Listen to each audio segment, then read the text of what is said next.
When we left off, we had just sailed across the Gulf of Nicoya to central mainland Costa Rica.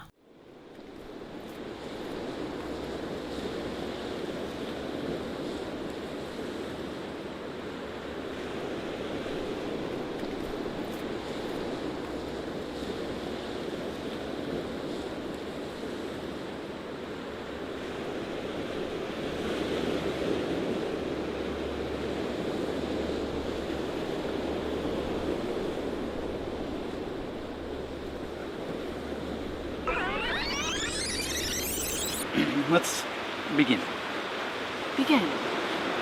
Let's start at the very beginning. Chapter 1. It's a very good place to start. Our plans might be changing. Well, our plans are always changing. They are, but we might have quite a large change of plans coming up here. It's a large change, but not a large change. Like, we're still hoping to kind of go in the same, definitely trying to go in the same direction, but like we always do, by going backwards. We have a bit of a large detour in the works. Right, so you all know we've got this dilemma. We've got two boats, and we're trying to figure out, okay, how best do we get ourselves out of the sticky situation that we ourselves got ourselves into? What we are thinking is that we are going to sail Varuna to Hawaii, pick up the other boat, and then sail both the boats back to the mainland US, probably to Puget Sound area, Washington State. Kind of sounds like another crazy idea, which has got us started on this in the first place when we were looking for a boat. But to remember, our original kind of best case scenario would have been that we wanted to take Varuna north to the US and have both boats in the same vicinity, which would have made things a little bit easier, transferring, selling, etc. Right now, we think the best way out of the situation is we want to get both boats in the same location and probably put them both up for sale in a good market. We're thinking Seattle. Puget right? Sound is a really good market to sell a boat in, and we can put them both up for sale. Whichever one sells first is the one that sells, and we'll continue on with whatever one we're left with. So if Varuna sells and we end up with that Celestial 48, then we'll bring that down south to Mexico, and we'll probably spend some time there doing work on it. If the Celestial sells first, then we'll probably get going on Varuna quick smart and head straight down back down towards here, basically. Yeah, basically to here, to Panama, Ecuador. Our plan would still be around next November-ish. We'd like to be in the Galapagos area, Easter Island, December, something like that. So that's possible still. It really depends on how our trips back to Hawaii and then back to the mainland go, and then how quick we can get down through the hurricane season here. Yeah. So let's talk a little bit about the passages from here. It's quite a long passage from here in Costa Rica to Hawaii, more than 4,000 miles. So that would be a 30+ day passage for us on Varuna. Definitely the longest passage we've ever had on Varuna. The good news is, not that any offshore passage is to be taken lightly, but that is a pretty darn good sail, especially this time of year. Generally, the boats that are leaving to cross the South Pacific leave around March. That's to coincide with the end of the cyclone season across the equator there. We're going to be going north and not across the equator. So this is a good time to leave. It'll be about a month, which would get us up into, well, we'd like to get up into Hawaii probably sometime end of March, something like that. And then our plans from there would be... We do a little bit of work to the Celestial, as we've discussed before. There's a couple things that we want to address. And then we're undecided if we'll split up and each of us will be on one boat and we'll kind of buddy boat them together back to Washington State. Or we might do one at a time. It all kind of depends on what we get for crew, what we're comfortable with. Yeah, I think what we've decided now is we're going to let it come down to how many people we can find for crew and what the experience level is of that crew and how comfortable we feel splitting up and taking both boats. We could actually slow down the Celestial and keep both boats together. For the most part, that would probably be one idea there, to keep them both within range. It'd be a good support system. The other option would be to just take the one boat. We'd probably be able to get enough good crew together relatively easy. We'd only need 2 people to get Varuna back to Seattle, or to get the Celestial back. And we would leave Varuna in Hawaii, we'd take the Celestial to Seattle, then we'd fly back to Hawaii and do it all over again with Varuna. Sail again, yeah. Obviously that's the less optimal option, because we don't really want to do 2 long passages back to back. After we've already done a long passage from here, that would be a total of 90 days at sea there roughly. and really we want to get back down south here. So, and we'd have to pay, if we did that option, then we'd have to pay for one boat to be in a marina in Seattle, one boat to be in a marina in Hawaii, whereas if we're sailing them both, that's not so much of a problem. All right, let's discuss a little bit about that financial side of it. So explain one of the reasons why we would think we could take Varuna to Hawaii. It would save on some costs, right? If we flew back to Hawaii to sail the Celestial back to the mainland US, then we would have to pay for Varuna to be in a slip somewhere in Panama, in a slip or hauled out, one of the two. Either way, we'd be paying some monthly fees to have Varuna there. And then if something didn't work out with the Celestial, or if something did work out and we wanted to keep the Celestial, then Varuna's in Panama, which is another hard place to sell a boat. Right, so that really, at the end of the day, that's number one priority is I think we get them both in one location, both in the US, and both in a good market. It gives us a lot more options. On top of that, we've got a family support system there, which is always great. And a lot of you guys actually are up in the Pacific Northwest as well that have already offered some help there. So that's, you know, you can never turn that down. That's great. Plus some of the folks in Hawaii. So really appreciate all of that. Obviously, there's a financial side to it. If we only take one boat at a time, we would have to leave one boat in a slip in Hawaii, which would cost us money. And then when we get to Seattle, we'd have to leave one boat in a slip in Seattle. To some degree. We haven't really figured out the Seattle side of it yet, the Puget Sound area. Ideally, if we had both boats there, maybe we'd just leave them both on anchor and we'd live beside one while one's selling. We'd see if a broker could put it in a slip while it sells. I mean, there's a few options there, I think. But really, there's probably no great way around this. We're just trying to figure the best way to make amends and get out of the situation we got ourselves into.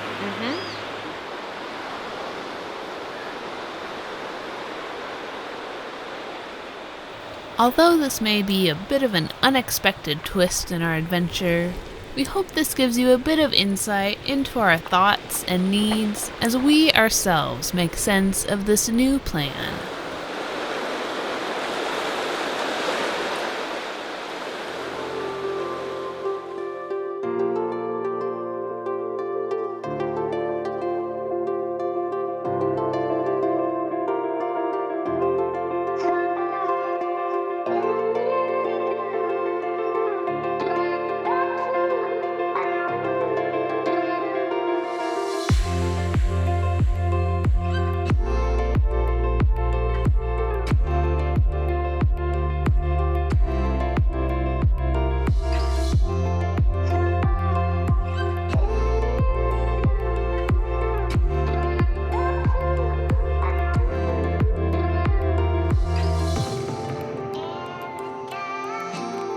Living on a boat and cruising full-time often requires a lot of flexibility.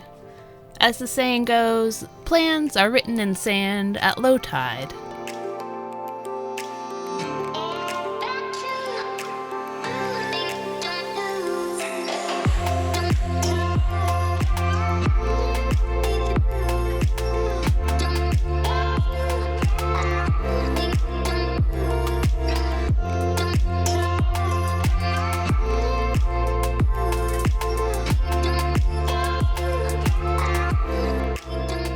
While we are very anxious to get moving towards our next goal, which is to sail to South America and spend some time in Chile, we feel that this new plan of ours is the smartest move for us right now.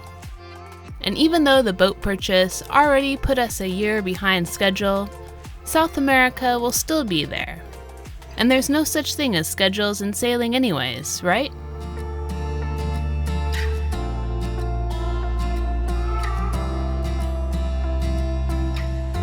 So for now, it's time to rest up and prepare for some big ocean passages.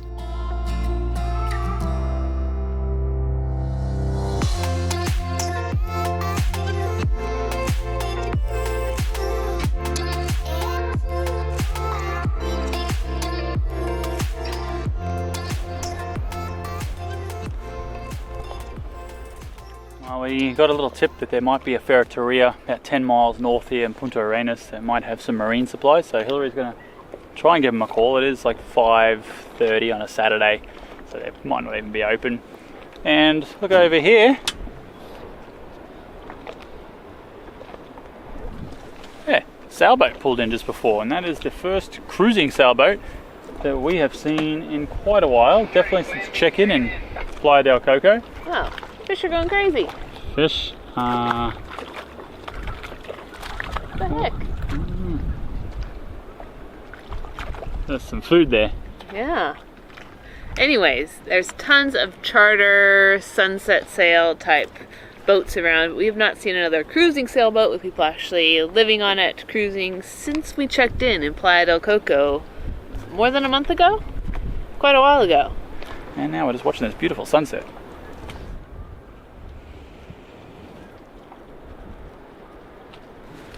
Today is National Hammock Day. National Hammock Day. Check it out. I think that might only be here in Costa Rica. On Varuna. Yeah, it's only here on Varuna. This is the Rockabye Baby. Dueling hammocks. Dueling hammocks. It's like dueling pianos, but dueling hammocks. Rockety dock. What you got there? Brownie batter. It's our special full-blood supermoon eclipse party food. Are we having a party here, just the two of us? We're eating brownie batter while we watch the eclipse. And the moon is... Moon is outside the boat. Oh, it's outside the boat? Yeah. It's kind of right In the off sky. here right now. This doesn't pick it up. Got it. So Hillary's handing me a fishing lure here. We did a bad thing.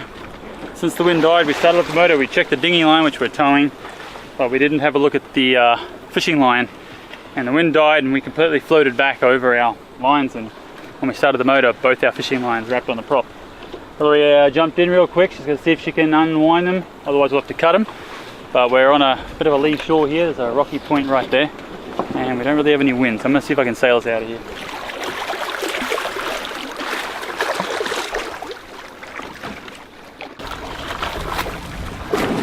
I hove to. We've got a bit of wind that's come back from the south. Just trying to stay away from the point. Hillary's struggling here in the water. Oh, whatever you just did, it made it a lot worse. I hove us too. No, the waves are like pushing me like crazy now. Okay.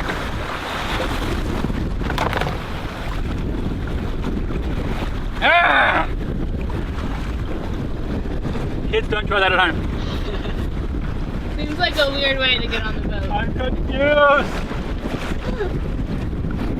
Well, that was fun. I jumped in to relieve Hillary, took turns. It was pretty difficult. The wind picked back up, as it is right now. Everything's falling over. And we've got quite a bit of a current there, so it was hard to keep the boat under 2 knots there, which was difficult to hold on to and work underwater with the knife. Ugh. I'll bring this up into the wind a bit. This here is what was around our shaft there, around the prop, and it basically melted it. It's tuna cord and melted into like a ball of just nylon, plastic, whatever it is. Made it very difficult to cut off because it's just now one solid piece of like plastic. And that was challenging. It took us a while. I don't know how long that was. Probably half an hour at least that we were both at it. If not longer. Mostly the hard part was trying to work underwater while holding on to the prop, getting banged around, and had a 2-knot current against you. So we're free. We checked the motor out. It runs fine. Started it up. Didn't do any damage. We caught it early on, but rookie mistake. I don't think we've ever done that First before. time we've done that, yeah. Now we have a nice, we thought we were going to have a downwind sail, now we have the upwind. Hey, and we've got a strong breeze right out of the southwest, which is not normal and not what we expected. Thanks for joining us. If you enjoyed watching, remember to subscribe so you don't miss out on any videos, give us a thumbs up, and share with your friends. Until next time, adios!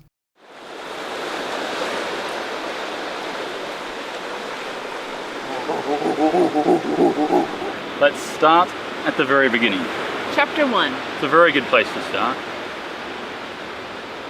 What's the beginning? Well, when you read, you begin with ABC, from The Sound of Music. It's a song. Do you know what I mean? No. That's how it starts.